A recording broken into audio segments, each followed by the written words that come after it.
Hello friends, नमस्कार। मैं हूं डॉक्टर मुखमोहित सिंह और आज हम बात करेंगे एक बहुत ही फ्रीक्वेंटली आस्क्ड डाउट के ऊपर, जो कि है ट्यूबरकुलोसिस डायग्नोस्टिक्स के बारे। जनवरी 2020 में आरएनटीसीपी का नाम चेंज करके NTEP, national tuberculosis elimination programme रखा गया। इसके अंदर कुछ चेंजेस हुई जो कि डॉक्यूमेंट फॉर्म में हमारी वेबसाइट www.psmsimplified.com के ऊपर भी अवेलेबल है। मैरो पीजी ऐप के अंदर जो हमारी कम्युनिटी मेडिसिन की वीडियोस हैं उसमें भी अपडेटेड है, और फेसबुक और टेलीग्राम ग्रुप के ऊपर भी हमने सोशल मीडिया के ऊपर अपडेट किया है। इसके बावजूद काफी सारे डाउट्स आते हैं, तो हमने सोचा कि इन डाउट्स को आज एक पॉडकास्ट के जरिए हम सॉल्व करने की ट्राई करेंगे।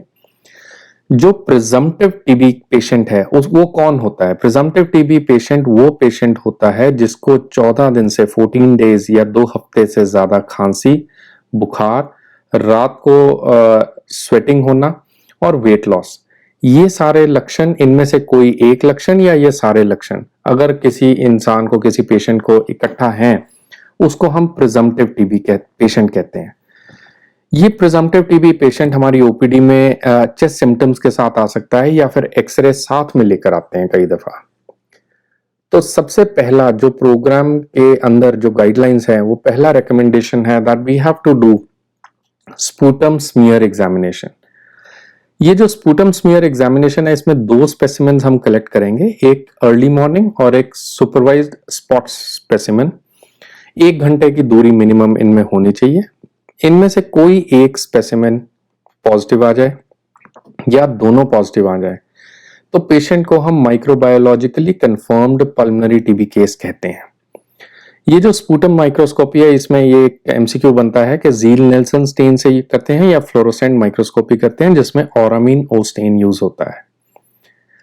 यदि इस पेशेंट का स्मीयर्स दोनों नेगेटिव आ जाएं, पेशेंट ने पहले ही एक्सरे करवाया है और एक्सरे के अंदर suggestions हैं ट्यूबरकुलोसिस की, then we are going to refer this patient to the nearest CBNAT laboratory।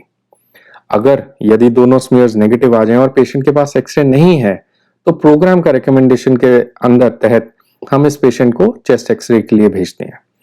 अगर चेस्ट एक्सरे में टीबी के लक्षण या टीबी के साइंस आ जाएं, तो patient is referred for CBNAT। ये जो CBNAT है, इसके अंदर भी हम 2 स्पूटम सैंपल कलेक्ट करते हैं। एक स्पूटम सैंपल उसी टाइम CBNAT को टेस्ट करते हैं, और अगर टीबी उसके अंदर डिटेक्ट हो जाता है, माइकोबैक्टीरियम टीबी अगर डिटेक्ट हो जाता है, other sample is use for बाकी की लेटर ऑन टेस्टिंग के लिए। तो यदि उसमें माइकोबैक्टीरियम टीबी आता है तो सेकंड सैंपल का हम क्या करते हैं? हम सेकंड सैंपल को culture drug sensitivity testing lab में इमीडिएटली भेज देते हैं। अगर पहला CBNAT का सैंपल रिफैम्पिसिन सेंसिटिव है, तो जो सेकंड सैंपल है वो ड्रग सेंसिटिविटी टेस्टिंग में भेजेंगे, ताकि पता चले कि आइसोनियाजिड मोनोड्रग रेजिस्टेंस या पॉलीड्रग रेजिस्टेंस तो नहीं है। अगर first line LPA isoniazid sensitive आता है, तो हम मानते हैं कि ये जो सैंपल है रिफैम्पिसिन सेंसिटिव भी है और आइसोनियाजिड सेंसिटिव भी है, then we are going to start the drug sensitive TB treatment. अगर रिफैम्पिसिन रेजिस्टेंट आता है, तो देखा गया है कि मोस्टली रिफैम्पिसिन रेजिस्टेंट के साथ आइसोनियाजिड रेजिस्टेंस साथ में ही होती है। We do not do isoniazid only resistance test उसमें करने का मतलब नहीं होता, because obviously most of the rifampicin resistant cases will already alongside have a isoniazid resistance. तो हम क्या करते हैं, इसको हम DRTB डायग्नोसिस के लिए सेकेंड लाइन LPA के अंदर भेजते हैं, और उसके अंदर ये टेस्ट होगा कि इसको ड्रग रेजिस्टेंट टीबी है तो कौन सी है, फ्लोरोक्विन रेजिस्टेंस है कि नहीं है, या सेकेंड लाइन इंजेक्टेबल्स इसमें रेजिस्टेंट है कि नहीं है।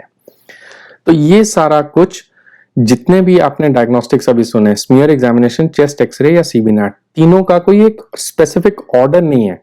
अगर आप टर्शियरी केयर सेंटर में काम कर रहे हैं, वहां पे तीनों चीजें अवेलेबल है, वी डू ऑल दो 3 at the same time. It also depends कि पेशेंट का कितना हाई रिस्क है। अगर आप पेरिफेरीज में काम कर रहे हैं जहां पे CBNAT नहीं है, तो ऑब्वियसली पहला हम स्मीयर एग्जामिनेशन करते हैं, फिर हम चेस्ट एक्सरे पे आते हैं, फिर हम CBNAT पे जाते हैं। There is no order, but ये तीनों टेस्ट का कॉम्बिनेशन मिला के हम सारे टीबी डायग्नोस्टिक्स को आगे चलते हैं। तो आप स्क्रीन पे ये एल्गोरिथम भी देख सकते हैं, and you can also refer to the document from the website. Thank you so much.